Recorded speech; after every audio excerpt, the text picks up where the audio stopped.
Hi, my name is Dr. Bruce Quinn, and I'm an expert on Medicare policy for new technology.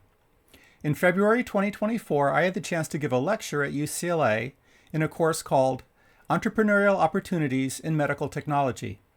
This is a 2-quarter course headed by Professor Wentai Liu, and it's cross-listed in both the School of Bioengineering and the School of Management. It covers topics like reimbursement, coverage coding and payment, health technology assessments, and the U.S. insurance system, but from a 20,000-foot view aimed at real beginners like undergraduates who have never heard of these topics. It was a fun deck to put together. It was fun running the course and getting a lot of great questions. I'll include links to the course website, the syllabus, and a PDF copy of the PowerPoint deck for your reference. Thank you. Hi, this is Dr. Bruce Quinn, and this is a video version of a course on reimbursement that I taught in bioengineering at UCLA in February of 2024. Reimbursement strategy, a brilliant part of medtech development. It's an overview. It's only a half hour, and it'll be clear that one of my points was to give a 20,000-foot view to people that had no background in this area and give them a few key takeaways. The first key takeaway is that you might think of business strategy, regulatory plan like FDA, and reimbursement like Blue Cross and Medicare as being 3 wholly separate things. However, for a successful startup in medical technology, artificial intelligence, genomics, drugs, you have to understand all 3 areas, and in fact, you have to be able to fit them together and be able to move in an agile way as any of these 3 could suddenly change on you. A few times in this talk, I'll use the small symbol down at the bottom to indicate something's particularly important for bringing together the 3 processes. In this field, it's exciting for me because something happens literally every day. Here's a press release a couple days ago that PathAI, a small but important startup in digital pathology, partners with Roche for something called companion diagnostics, which could have global potential. So small and large companies work together in digital pathology with artificial intelligence. And this has a lot to do with health technology assessment, regulatory, coding coverage and payment, all the things we'll be talking about in the course today. And in fact, people will be trying to apply things to this deal that don't even exist yet and try to predict the future. I have 3 slides that I'll open with that are about reading. This is a picture of Charlie Munger, who lived most of his life in Los Angeles. He was a lawyer who became a billionaire, working his whole career with Warren Buffett. He was asked, "To what do you attribute your success?" He said, "I read a lot." He was asked, "What is your best business advice?" He said, "Compete against idiots. Luckily, there are a lot of them." And he was thinking that the idiots are the people who do not read a lot. This is my $100,000 advice for you. This slide is worth $100,000. The rest of the lecture is worth about $1,000. I suggest that sometime this year you read a book on business communications. There are hundreds of them. This is a good one, the Bezos Experiment about business communications. Also a book on business strategy. There are thousands of them. This is a very good one, Good Strategy, Bad Strategy by Richard Rummelt, who now retired, was a professor here at the Anderson School at UCLA. Just to touch on a few books that I've found very influential in the last year, there was a book, Insulin, the Crooked Timber, about the history of discovering insulin, and it shows that everything all the time was crazy. The 2 guys that worked most closely together to find insulin, they had some falling outs. They had argument with the professor they worked under. There were other competing teams that lied to each other and tried to mislead each other or set each other back. There were lies in the press, patent fights, commercialization fights. Everything you can think of today was happening in 1920. The second book is called Disorder, which is a history of American medical politics back to about the 1880s. And every decade from the 1880s forward, there was something big and influential and important and crazy that was happening in American medical politics. The books Knowledge and Competitive Advantage and Darwin's Medicine look at the technology and life science industries and how they develop. They're worth reading, but a little more specialized. So the overall concept we're talking about in this half hour is called reimbursement. And I would say reimbursement are the rules for getting paid for medical products. Now that could be the most boring area of healthcare because this area consists of basic rules for coverage, coding, and payment, and you'll leave this half hour with a sense of what those are. But it could be the most boring lecture you've ever heard. I'm going to try and be sure that doesn't happen because I think this is an exciting and fast-paced area of healthcare. I've said something happens every week, something happens every day. I spend half my week keeping up with things that are happening and predicting what's going to happen next. So it's actually a very interesting area. Reimbursement for medical products is like the water for fish to swim in, whether it's a medical device like an electric wheelchair, a heart valve, a drug, a service like psychotherapy.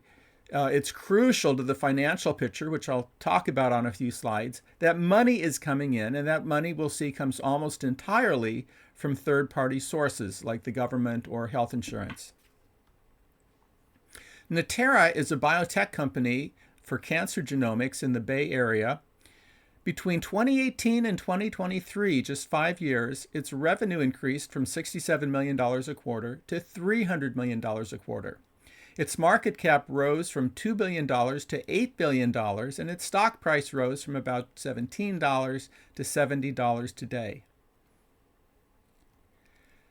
There was a talk by the CEO at a conference called JP Morgan in January, and in his half-hour talk, I noticed that he repeatedly highlighted things that were related to reimbursement tactics and strategy. He talked about all the excellent staff he'd hired, how he had the best people in the field working in this area, how he put a lot of money into infrastructure and staffing.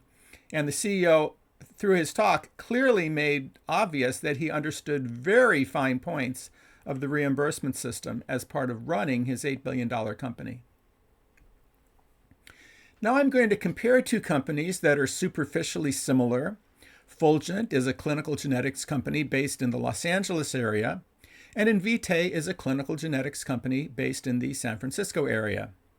In 2019, the share price of Fulgent was $7, and in 2019, the share price of Invitae was $26. Roll ahead 5 years, 2024, the share price of Fulgent is now $25, a market cap of close to $1 billion. And the 2024 share price of Invitae was 5 cents a few days ago, but it's 0 today because they filed for bankruptcy yesterday. Well, let's look at the top line, the revenue, the money coming into the companies.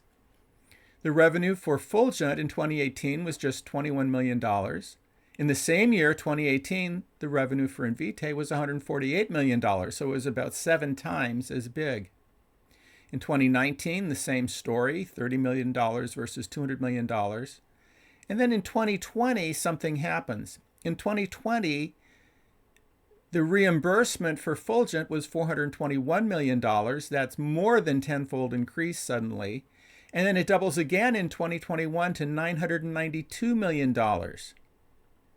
And in 2022 to about $600 million.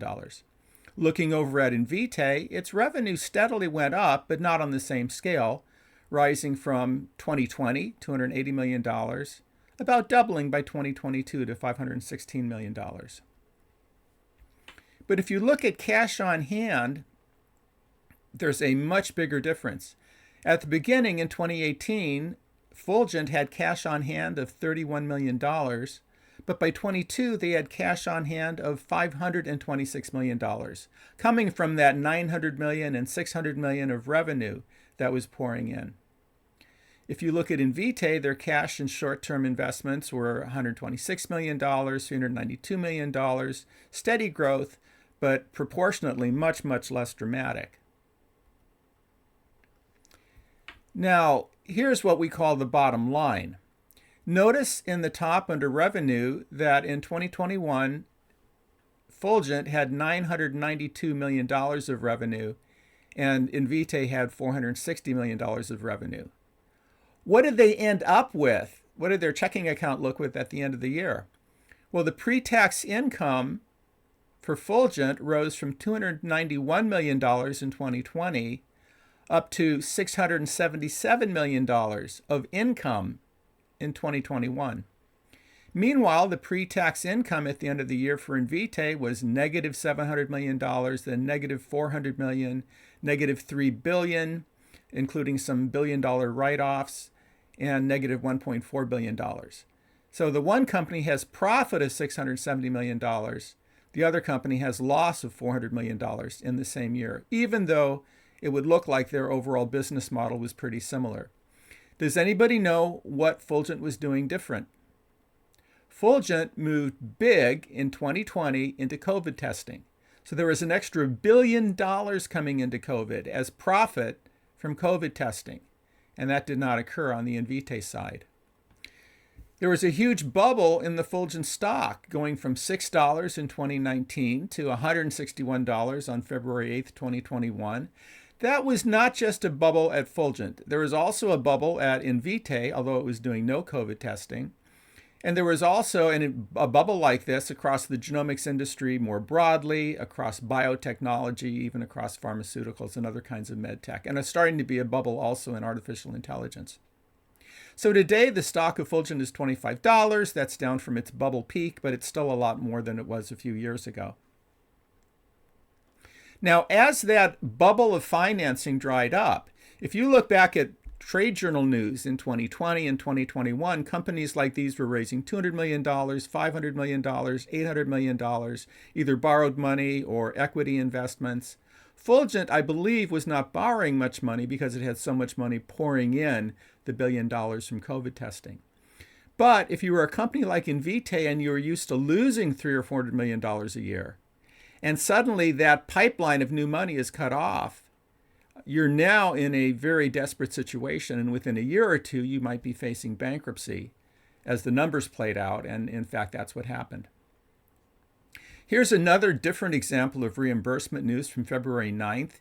U.S. investigates Medicare fraud scheme estimated at $2 billion. And if we got inside that, which you could by reading the article, it has to do with coverage, coding, and payment, the same boring crap that constitutes reimbursement. But it's a $2 billion leak in the computer systems for coverage, coding, and payment. So we'll talk a little bit about the basics in the next 20 minutes. I'll try to give some lively examples. And then in the actual class, we had time for Q&A. I'm not going to digest or drain this slide. It's a real chart from 2023 about how flow of funds works for pharmacies and pharmacy benefit managers, from the manufacturer to the insurance company to the pharmaceutical company, the pharmacy like Walgreens or CVS. How much does the patient pay? Where does it come from? What does the employer pay? Very complicated flow of funds. Let's try another look at the money. This is where does the money go? And this is 2020, but the basic idea has not changed. There's about $4 trillion of U.S. healthcare spending, of which the biggest slice goes to hospital care, $1.3 trillion. The next biggest slice goes to physician services in orange, about $600 million. And then a meaningful but smaller slice goes to prescription drugs at about $350 million. Nursing home, about $200 million. So this is where the money is going. And this is where it's coming from. The largest slice, which we'll focus on here, is health insurance. About 70% of the money comes from some kind of health insurance. What are the different kinds of health insurance? Well, in some countries, that blue slice would just be one thing, like the National Health Service. But our health service spending is 32% private insurance, 20% Medicare, 15% different kinds of Medicaid, state and federal. And then the last slice is things like the Veterans Affairs hospitals, which we've got one right here in Westwood. This is a pretty interesting chart. It comes from a link where you can look at the who pays and how much money is spent from 1960 to 2020, which is a 60-year period. This is recently in 2020, and here's the slice, $1.2 billion at the top for hospitals. Where do hospitals get paid from? Commercial insurance, Medicare, somewhat less from Medicaid. a meaningful slice from out of pocket. Physicians, where do physicians get paid for? Also a lot from commercial insurance, quite a bit from Medicare, and then a slice from Medicaid, the state version of Medicare. And then drugs are 10%, not too much out of pocket, mostly commercial insurance or Medicare. This chart I'm not going to drain, but I'm just going to show you a few things. If you look at the chart for the year 1980 and you look at the chart for the year 2020, there's really fairly little difference. I'll come back and show you just a little bit of the difference, but there's not too much difference. If you go back to 1960, that's before Medicare and Medicaid, so the green bands are all gone. And you can see how much of the money came from out of pocket. A huge proportion, a small proportion from commercial insurance, and nothing in green practically, which would be Medicare and Medicaid. So I'll just point out two things. This is the proportion of physician payments that were out of pocket in 1960. It's much less by 1980 or 1920.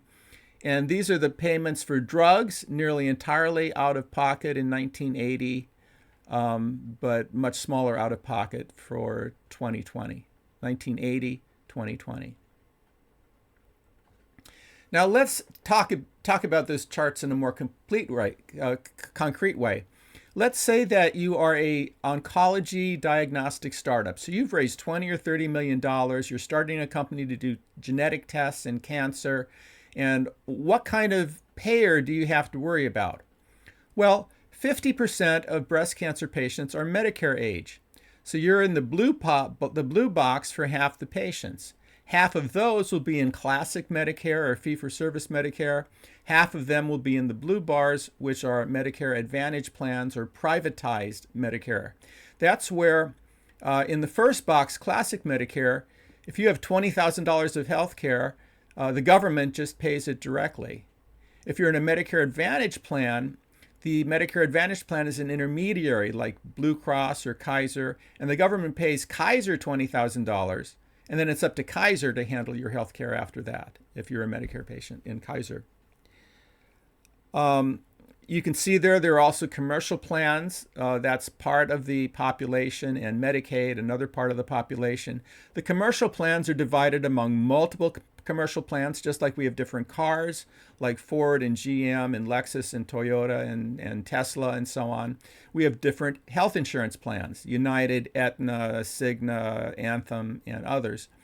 And then Medicaid is state-run government insurance, and you've got 50 states to deal with.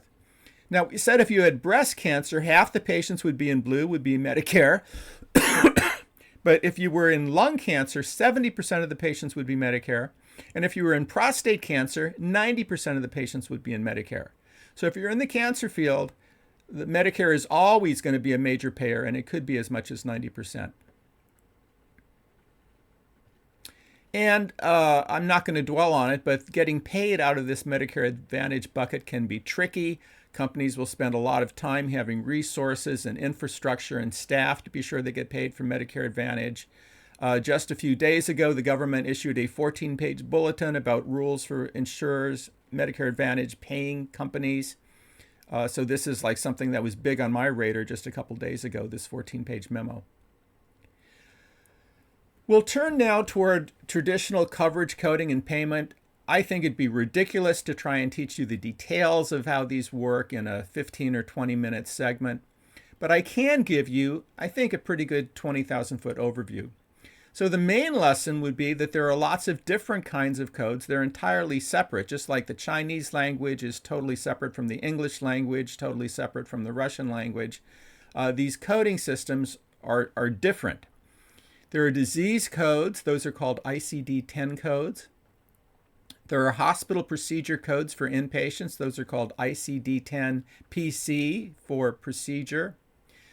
And then there are non-hospital procedure codes that would be used in a doctor's office or an outpatient facility, an emergency room, and those are called AMA-CPT codes. We'll talk a little bit more about that. Then there are codes for things.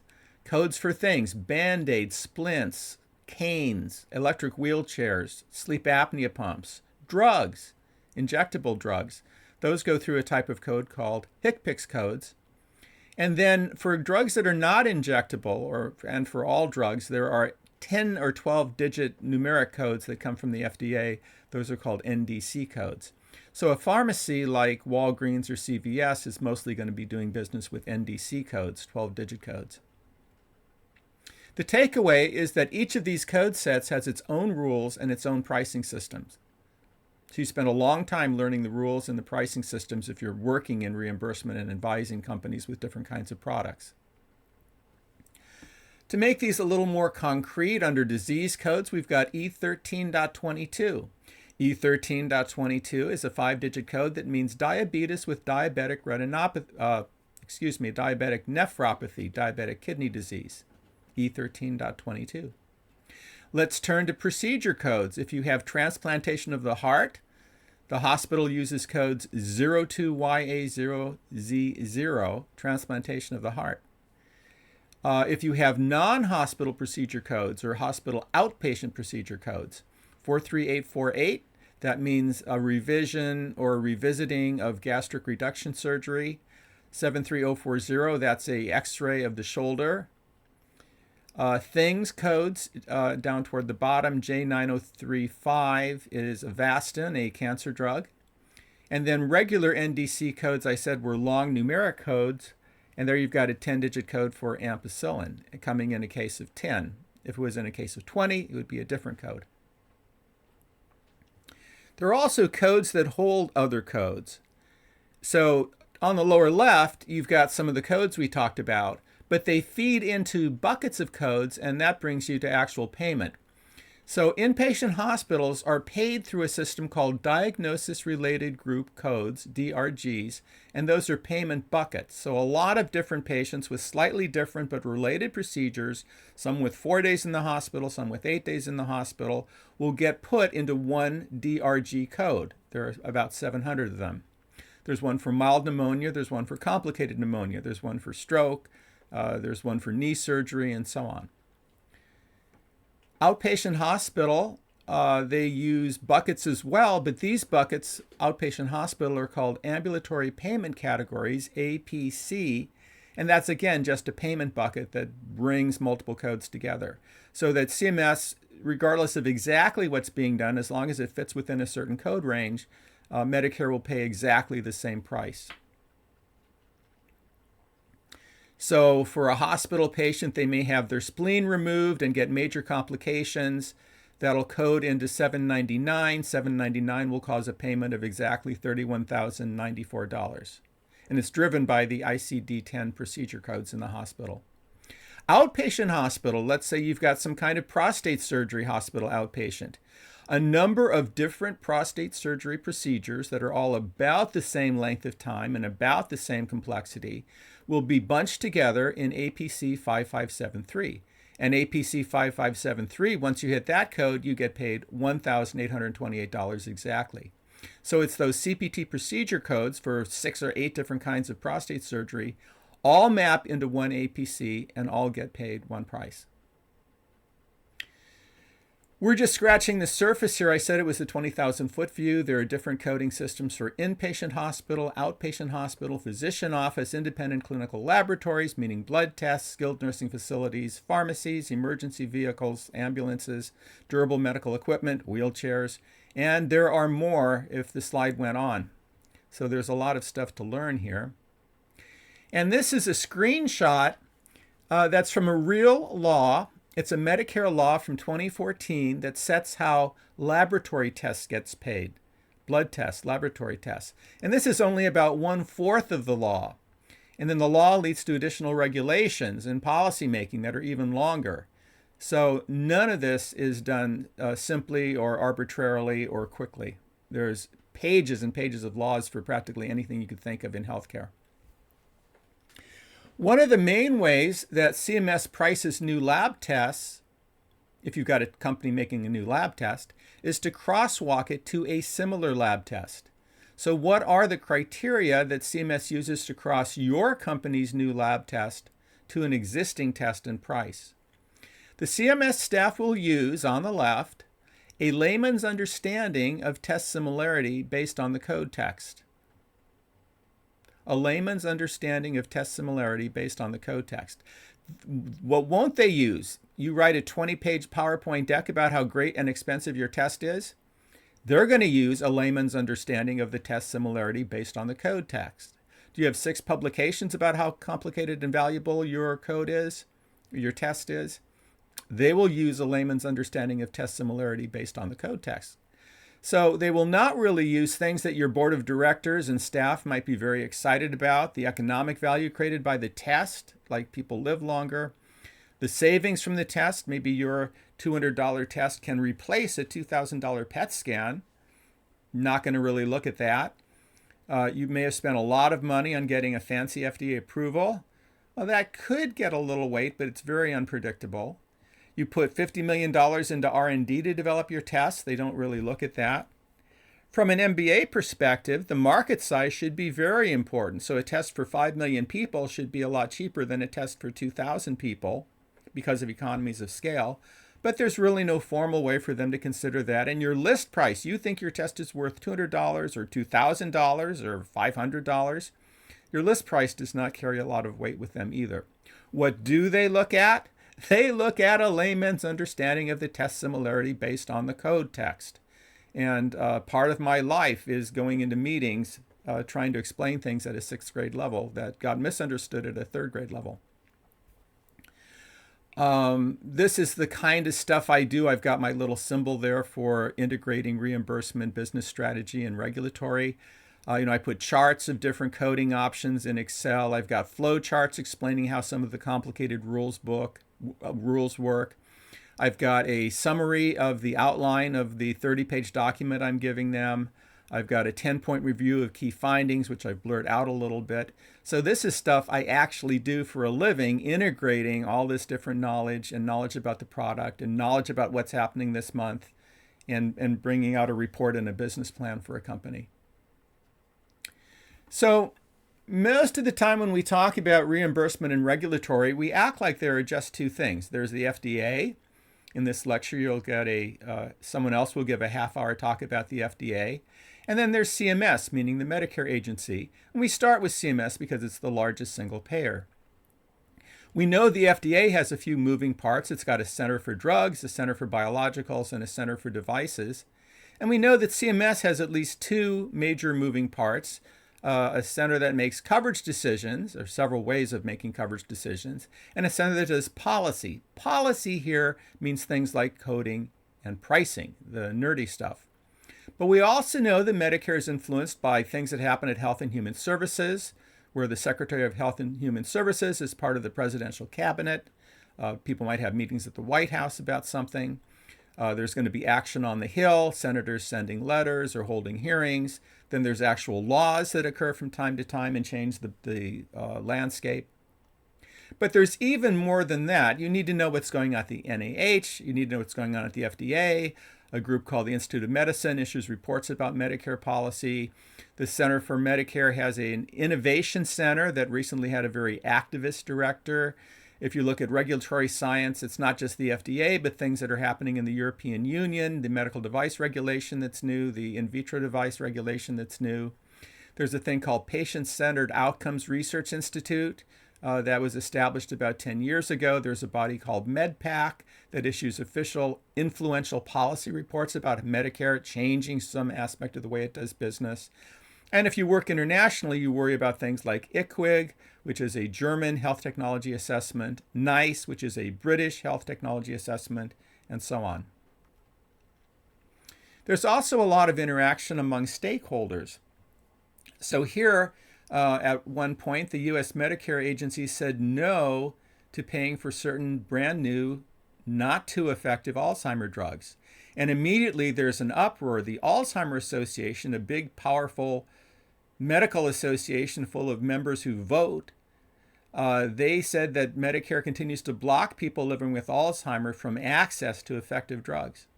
And this was such a loud message that down at the bottom, CMS actually put out a press release, which is unprecedented or very rare.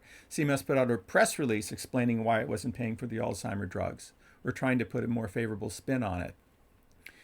There have been some historical ways of paying for drugs through the government where they tend to pay the average sales price, but they're now talking about paying less for drugs that receive accelerated approval or other categories of drugs. Not going to drain that, but you could write a book about what's going on right now in this field of paying for drugs, new laws, new policies, new proposals. Many kinds of stakeholders are involved. The Stanford Center for Biodesign produced the textbook you use in this course, but they also have a pretty active group of people that do policy, meet with congressmen, send letters to FDA, and things like that. The Duke Margolis Center is a big center for health policy founded a few years ago, and the head of it is a recent head of the FDA. He's now taken this job. UCSF and Stanford have a joint center for regulatory science. That's mostly FDA. It can include reimbursement a little. There are trade organizations. AdvaMed is the largest association for medical devices, probably has a budget of tens of millions of dollars a year. Bio is a biotech industry trade organization, and many others. So we'll now move toward the end of my lecture, and we'll do two case studies. In one case study, a company decides not to get a new code, and it turns out to be a disaster. In the other case study, a company does decide to get a new code, and it turns out to be a disaster too. So I'm not trying to confuse you and make your head spin, but I'm trying to show you that subtle things happen in reimbursement, and these decisions about things as boring as coding can have a big impact on the company and really wallop it when they get caught sideways. So not getting a new code. A company had a novel surgical device for sinus surgery. They got opinions from two coding experts, meaning two certified coding consultants, that the new service could use an existing code. Not one, but two experts gave them advice. When the service debuted, payers said, no, you can't use those codes. And I believe the disease association involved, which would be head and neck surgery, also said you can't use those codes. So the company was dead in the water. It had no code to bill its insurance service for. They had gotten opinions from two coding experts, but those are certified coders. That's something like a one-year junior college degree. And when you're up against the chief medical officer at Blue Cross or a huge insurance plan, that's going to win. They've got the money, and they're going to give out the money based on what they think the correct codes are. Also, this company had no publications because it had been in stealth mode. It didn't want anybody to know what it was doing. It was very secretive. So when it blew up with payers and health technology assessments, they had nothing to bring to the health technology assessments because they hadn't published anything because they were in stealth mode. So it was a mess for several years. How about getting a new code? This is a company that developed a novel type of prostate surgery that might have been able to use existing codes. The company wanted to get its own novel code. The FDA approved it with 6 months of outcome data. So you've got a man with an enlarged prostate. He's having a lot of trouble urinating. You do this new procedure to reduce the size of his prostate, and then he can pee 80% better. And that was true after 6 months. That's what the FDA waited for. Medicare policymakers, to the company's surprise and to my surprise, wanted 3-year outcomes. That means Medicare was not prepared to pay for this, even though it was FDA approved with 6-month outcomes. Medicare was not prepared to pay for it until it had 3-year outcomes. So you had to keep those same people, follow them for 2.5 years longer, test how they could pee again or other side effects, and then publish that, which takes 6 or 12 months. So it was a huge blow up in their reimbursement plan. And did Medicare matter? Yeah, these are men with enlarged prostates, so they're like 95% Medicare patients. Basically, the novel code attracted additional attention, which is bad, but on the other side, it likely would not have paid any higher, because if they had gotten the novel code, or they did get the novel code, it was put into the same payment category as the other prostate codes. Even though this company felt their procedure was better, there was one bucket, $1,884 for prostate procedures. So a little bit before we close about the nuts and bolts, this could be the boring part. Disease code, ICD-10 codes. A company like your startup, almost never needs a new ICD-10 code. Diseases like heart disease, heart failure, kidney failure, pneumonia, tuberculosis, stroke, they already exist. There are thousands of disease codes. You're unlikely to need a new one. And the applications don't usually come from companies. A CPT code, those are for physician procedures, imaging procedures, laboratory procedures. That could well be what your device will do. You get applications online for those. The applications are the equivalent of about a 20-page application. So if you imagine a 20-page grant proposal or a 20-page applying to graduate school, it's a little bit like that. It goes through a group at the American Medical Association, which has a legal monopoly on these codes. You have to use codes from the AMA CPT. And they run the process of reviewing, editing, and deciding on actions. They meet 3 times a year, February, May, and October. The code book is published only in January and on a 1 or 2 year delay, and that allows CMS, Medicare, to price the new codes before they are active. You can get through this whole system all through yourself, but most companies find they need at least some advice from an experienced person who's been around the track a few times and understands all the terms and abbreviations. The CP code is hard to get. It must be unique. It must not overlap with other codes so it doesn't cause confusion. The code should represent a service that is well accepted. So if you got FDA approval yesterday, you probably cannot get a code today because your service is not well accepted yet. Typically, they expect 5 papers and not overlapping. You can't just republish the same cohort in slightly different journals. That's cheating. Then you have to negotiate comments and debate at the CPT meetings. And like anything human beings do, people will disagree with each other, fight with each other, argue with each other, and you have to be agile with negotiations. There's also a group of temporary codes that have a lower bar for what are called new technology codes or Category 3 codes. They have a short lifespan and then they expire. They get a lot less credit with insurers because they're so easy to get, ironically, but you can get a temporary code now. And then CMS pricing of the codes. CMS sets prices separately in the physician office environment and the hospital outpatient environment. There's different processes for setting prices, but they're extremely regulated, extremely bureaucratic, and amazingly granular. What about if you're making a company that makes stuff? It makes supplies, devices, small and large, durable medical equipment, implantable devices, injectable drugs. Those applications are taken twice a year. They have nothing to do with the AMA that we were just talking about. This process for stuff is managed by staff at CMS in Baltimore, the Center for Medicare. Generally, they give out codes for drugs very easily if it's new FDA-approved drug. But generally, it's harder to get codes for new devices, or at least it can be significantly harder. They want to know it's well accepted, valuable, novel. And the shorthand term for codes for stuff is HCPCS codes, healthcare procedure codes, HCPCS codes. Then we go to a totally different domain, which is applying for coverage. So you can get a code for your service, and Medicare will set a price for it administratively, but that doesn't mean they've decided to pay for it. So they might view your code as being experimental and not paid for yet, or not having enough publications. So some novel technologies get very close review. Some simple technologies are never reviewed and they're just auto-paid. Medicare has an odd 3-part way of making decisions, which is decision group A, B, and C on this slide. In patient group 1, you've got half the Medicare patients who are in traditional Medicare. And they're in decision group A or B. In decision group A, that's a small percent of coverage decisions that are made by national staff, nationwide decisions for coverage at Medicare. There are only a few of those a year.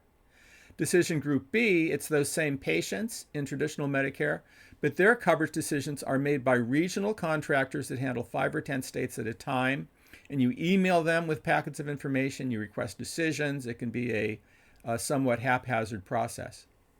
Then we go down to patient group 2, which are in decision group C.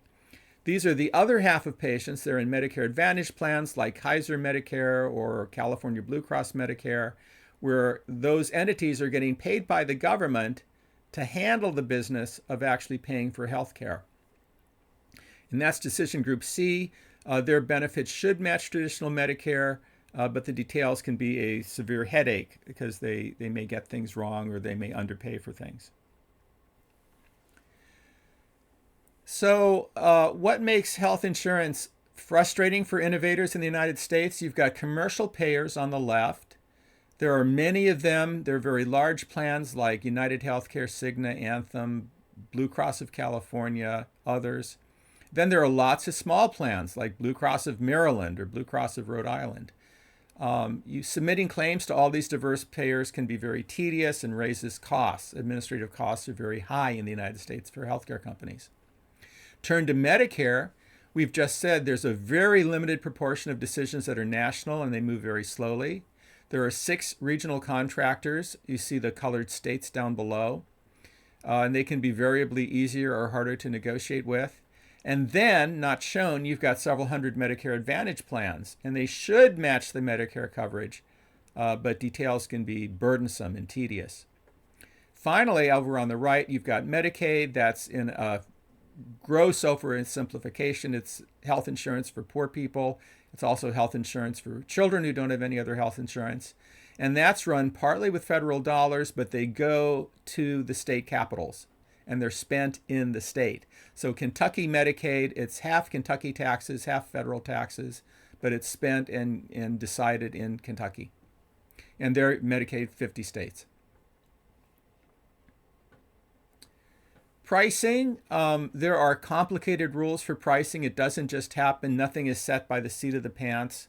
For inpatient hospital prices, the DRGs are set by reported costs through elaborate cost accounting rules at the hospital.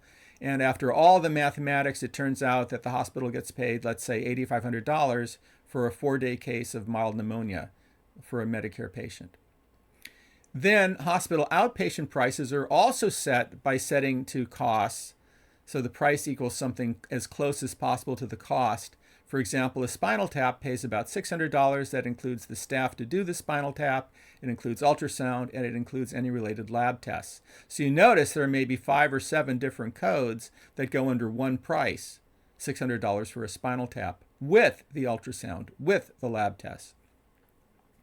And then physicians' price services are set by something called relative value units that are set mostly by estimates of the doctor's time. They actually survey doctors for time, minutes of time. Then they have allowable costs for supplies, allowable costs for capital equipment, allowable costs for overhead, allowable costs for medical malpractice.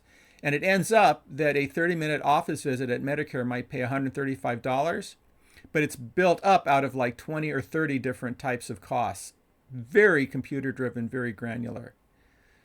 There's also no differentiation among specialties. So the chairman of UCLA surgery gets $135 for a Medicare visit, and the guy in Long Beach who just finished his medical residency a week ago also gets paid $135 for Medicare. Injectable drug prices historically have been set at the average sales price. So Medicare will pay what the average sales price is of all payers in the United States. And that's literally reported by the manufacturer, their average sales price, and it becomes their Medicare price. However, a lot is going on now in legislation that make this more complicated and change it. We're done. Thank you for watching. I'm going to close with just a couple of the deliverables and activities that I do. So again, the point is not talking about me, but the point is to kind of make reimbursement come alive. So I do this for a living. I've done it for a living for about 20 years. I've got a very active blog called Discoveries in Health Policy. Some of my articles get several thousand hits. I write white papers that are 20 pages long, 30 footnotes, very detailed. I did one last fall on FDA regulation of lab tests. I did one in January called Dynamic Investments in Genomics, which is like an MBA view of how you price genomics companies. From time to time, exactly like this, I put YouTube videos up. And so in a way, at age 65 as a reimbursement consultant, my career is sort of driven by public media, social media. So that's the end. As I said at the beginning, I'll include some links down below, a link to this deck if you want to download it, a link to the course syllabus if you'd like to see what the whole course looks like. And thanks very much for watching. Bye.